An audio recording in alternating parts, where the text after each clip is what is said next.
ආයිබෝවන් අදත් ගොඩාක් ආදරෙන් පිළිගන්නවා ඔයගොල්ලන්ව මගේ YouTube channel එකට. අද දැල්ල වලින් අලුත් කෑමක් හදන්නයි හදන්නේ. එහෙනම් පටන් ගමු. මේ වගේ ටිකක් ලොකු දැල්ලෙක් ඕගොල්ලෝ අරගන්න. ඕගොල්ලන්ට පුළුවන් නම් මීට වැඩිය ප්‍රමාණයෙන් ලොකු දැල්ලෙක් වුණත් කමක් නෑ අරගන්න. ඒකට හේතුව තමයි මේක ඇතුළට යමක් පුරවන්න පුළුවන් ප්‍රමාණයේ දැල්ලෙක් තමයි අපිට අවශ්‍ය වෙන්නේ. සෑම අපි මේකට ලුණු ටිකක් එකතු කරගමු.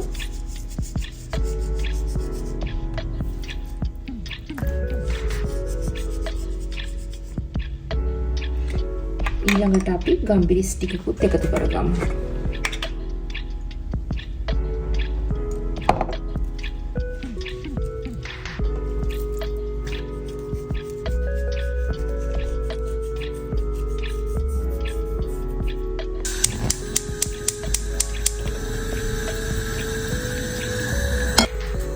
මේකට ඔලිව් ඔයිල් ටිකක් එකතු කරගමු.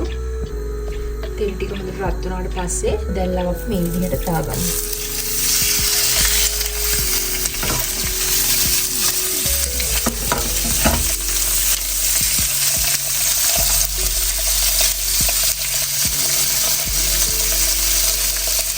දැන් මේක අනිත් පැත්ත හරවගමු.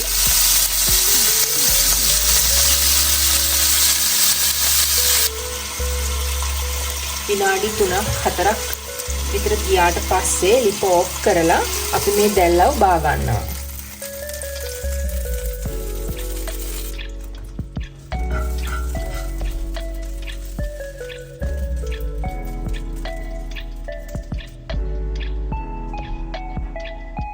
මේ තියෙන්නේ පාමසාන් චීස්.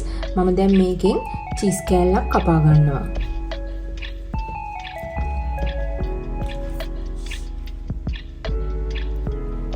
මේ කපාගත්තු චීස් කෑල්ල අපි මේ දැල්ලගේ ඇතුළට දාගන්න ඕනේ. මෙන්න මේ විදිහට. ඊට පස්සේ මේ වගේ ටූත් පික් එකකින් මෙන්න මේ විදිහට මේක අපි වහගමු. නැත්නම් මේ චීස් එක එළියට බේරෙනවා.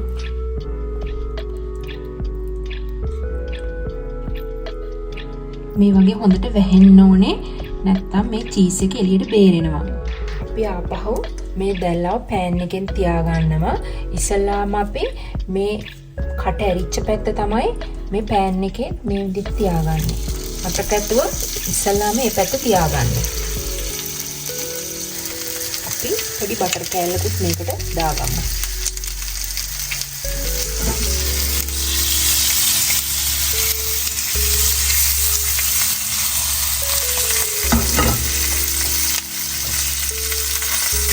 ඊළඟට අපි කෑලි මිරිස් ටිකක් මෙන්න මේ විදිහට දාගමු උඩට.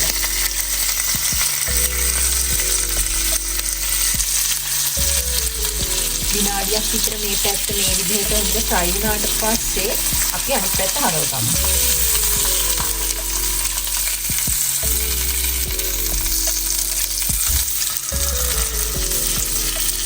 අපි මේ පැත්තට කෑලි මිරිස් ටිකක් ගහගමු.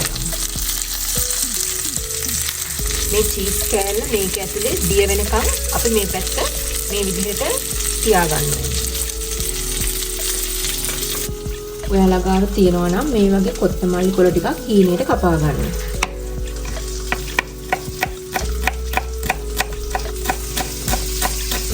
දැන් මේක ඇතුලේ තියෙන චීස් ටික හොඳට දිය වෙලා තියෙන්නේ. අපි දැන් මේක ගලව ගමු.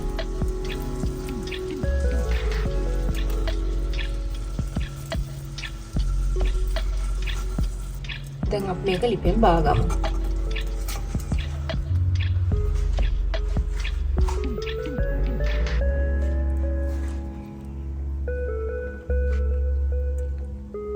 මේ වගේ කොත්තමල්ලි කොළ ටිකක් ගිහා ගන්න.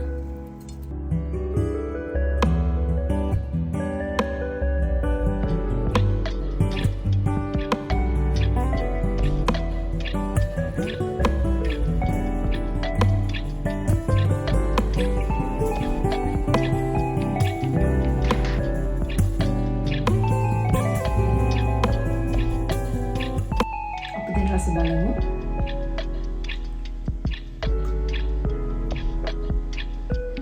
ඇත්තටම හරිම රසයි ඒක.